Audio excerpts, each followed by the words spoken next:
Hey there, history enthusiasts and lovers of the bizarre. Welcome to our channel where we delve into the dusty, often strange corners of the past. Today we're taking a deep dive into the lives of the first 10 US presidents. And let me tell you, these folks were anything but boring. We're talking weird habits, surprising facts, and events that seem too crazy to be true. Did they wear powdered wigs? Yes. Did they believe in things we now find totally wacky? Absolutely. But hey, that's history for you. A wild ride through the triumphs and, well, the truly weird. So, whether you aced AP history or just love a good dose of trivia, get ready to have your mind blown. We're about to uncover the lesser-known, stranger-than-fiction side of the Founding Fathers, and a few who came right after. Get ready to question everything you thought you knew because things are about to get weird. Buckle up!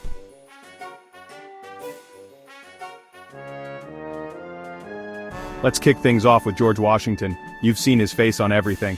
But that smile wasn't natural.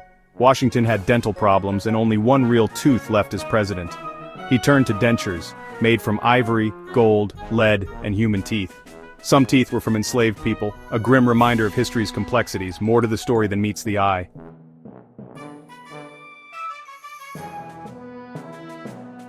Let's lighten the mood with a fun fact about George Washington. He was obsessed with agriculture, not just a hobby but serious innovation. He kept a detailed diary of his farming, his pride and joy, giant cabbages. He even developed the American mammoth variety. Even great leaders have quirky hobbies.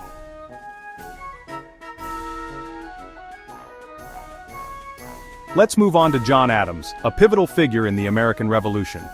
On July 4, 1826, the nation celebrated the 50th anniversary of the Declaration of Independence.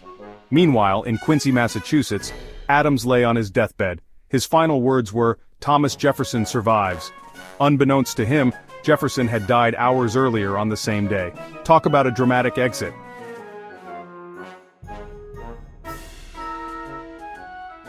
Adams and Jefferson's shared death day is one for the history books, but Adams had his own quirks. Did you know he once shared a bed with Benjamin Franklin? In 1776, they were stuck together for a night, on a mission from Philadelphia to Staten Island. They stopped in New Brunswick, New Jersey. Only one bed was available for Franklin and Adams. Adams wrote about it in his autobiography, What Dedication to His Country. Whether you find it amusing or weird, you have to admire his commitment. Even serious figures had their quirks. And hey, who are we to judge? Hey, you do what you gotta do, right?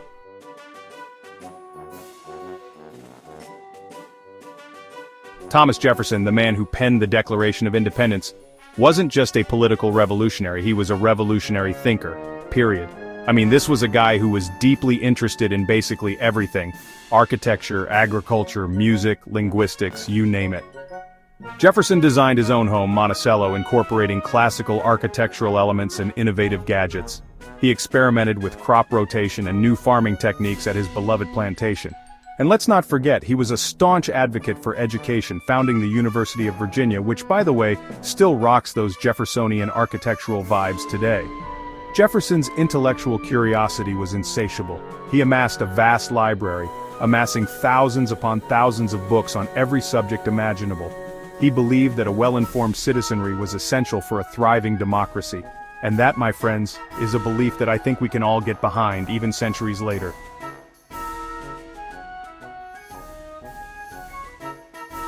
So picture this, it's 1814, the British are torching Washington, D.C., and the Library of Congress is up in flames. Jefferson saw an opportunity. He offered his impressive personal library to Congress. In 1815, it became the core of today's Library of Congress.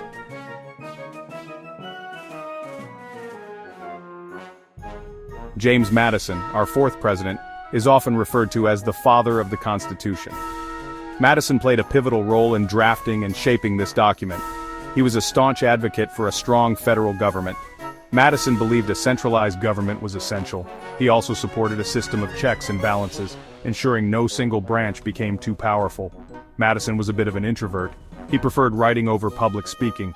The Constitution reflects his meticulous attention to detail.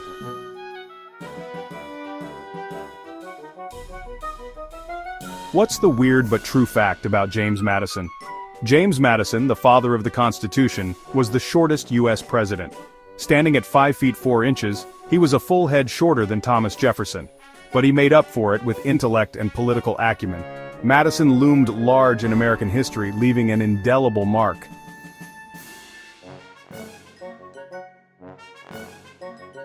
James Monroe, our fifth president, holds a unique distinction in American history. He was the last president who was a founding father of the United States. Monroe was a veteran of the Revolutionary War, fighting bravely for independence. He even served under George Washington. Monroe's presidency, from 1817 to 1825, is known as the Era of Good Feelings. The nation experienced peace, prosperity, and national unity.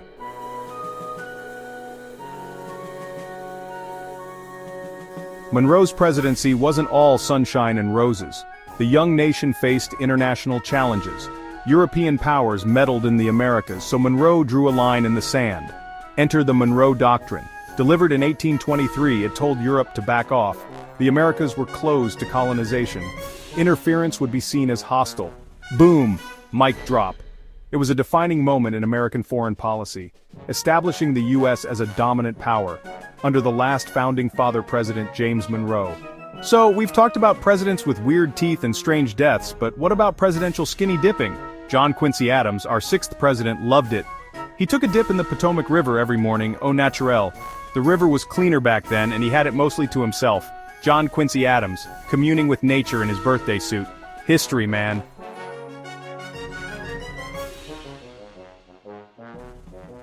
But let's not get too distracted by presidential skinny dipping, because there's a lot more to John Quincy Adams than his morning routine.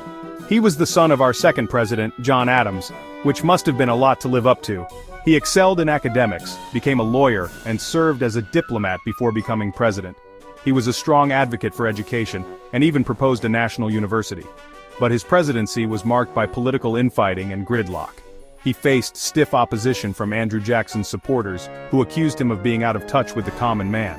Which, okay, maybe skinny dipping in the Potomac wasn't the best look for a president. Still, John Quincy Adams was a complex figure, a man of contradictions who left a complicated legacy. He was a staunch defender of freedom and equality, yet he also owned slaves, a paradox of his time. And hey, at least he wasn't afraid to be himself, even if that self enjoyed a little early morning skinny dipping.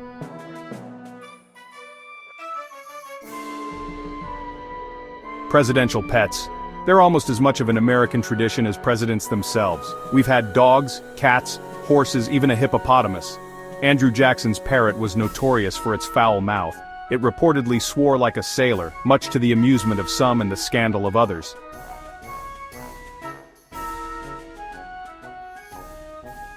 But the parrot's antics didn't end there.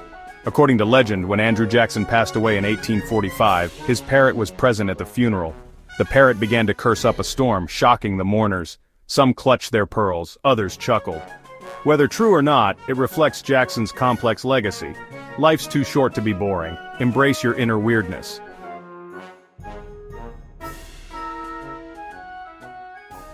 The early presidents lived through extraordinary times. These founding fathers risked everything to create a new nation. But time marches on, and new leaders emerge. Enter Martin Van Buren, the first president born under the American flag.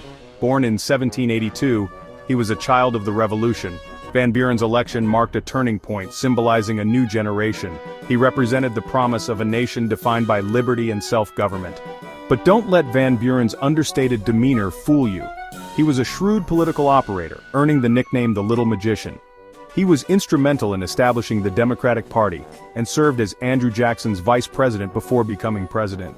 His presidency was marked by the Panic of 1837, leading to economic turmoil and his defeat in the 1840 election. Despite this, Van Buren's legacy as a master politician endures.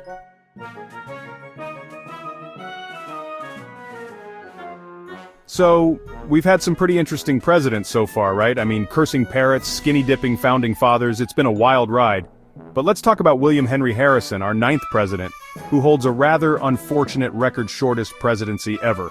Harrison was inaugurated on March 4, 1841, and he decided to give a speech. And by speech, I mean a 2-hour marathon of words delivered outdoors on a cold, wet day. No coat, no hat, because apparently that was too mainstream for the common man president.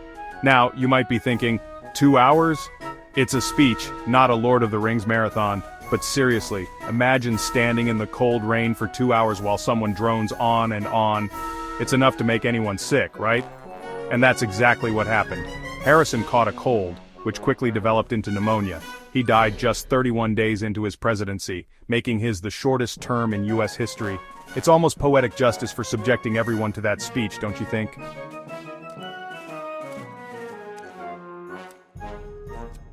Now, historians debate whether the long speech actually killed Harrison.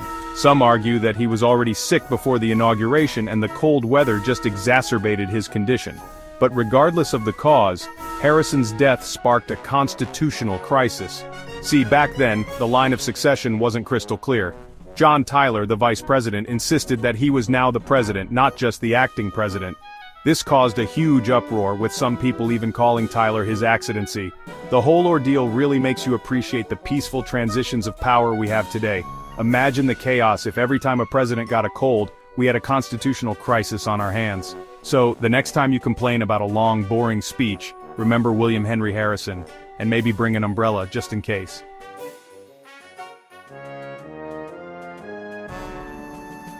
John Tyler, our 10th president, he's a guy who knew a thing or two about big families. In fact, he had the biggest presidential family ever. We're talking 15 children, folks. 15! Can you imagine the grocery bills, the constant noise, the sheer volume of socks needing to be paired? Now, having a lot of kids wasn't exactly unusual back then, but Tyler's family life still raised eyebrows. He had children with 2 different wives, and his second wife, Julia Gardner, was 30 years younger than him. This caused quite a scandal in Washington society. People gossiped, newspapers printed scathing editorials, and Tyler's opponents used it as political ammunition. But Tyler and Julia didn't seem to care. They had 7 children together and seemed to genuinely enjoy family life. And hey, maybe all those kids kept Tyler young at heart. After all, he lived to be 71, which was pretty impressive for the time period.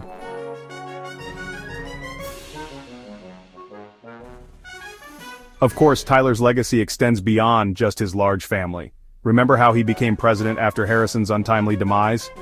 Well, that set a precedent for presidential succession that's still in effect today. Before Tyler, it wasn't entirely clear what happened if a president died in office. Some people thought the vice president would just become acting president, not the actual president. But Tyler argued that the Constitution gave him full presidential powers, and he wasn't afraid to use them. He vetoed bills, made appointments, and even annexed Texas, all while facing opposition from his own party. He was a man who knew what he wanted and wasn't afraid to fight for it, even if it meant alienating his allies. So, while John Tyler might be remembered as the accidental president, he was also a man who shaped the presidency in lasting ways. And hey, maybe he deserves a little extra credit for managing to keep track of 15 kids at the same time.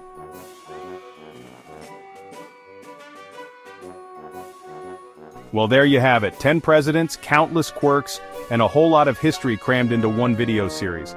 We've seen presidents with wooden teeth, presidents who skinny dipped, and even presidents who were cursed by parrots. It just goes to show that even the most powerful people in the world are still human, with all the weirdness and wonder that entails. Make sure to like, comment, and subscribe for more fascinating history content. See you next time.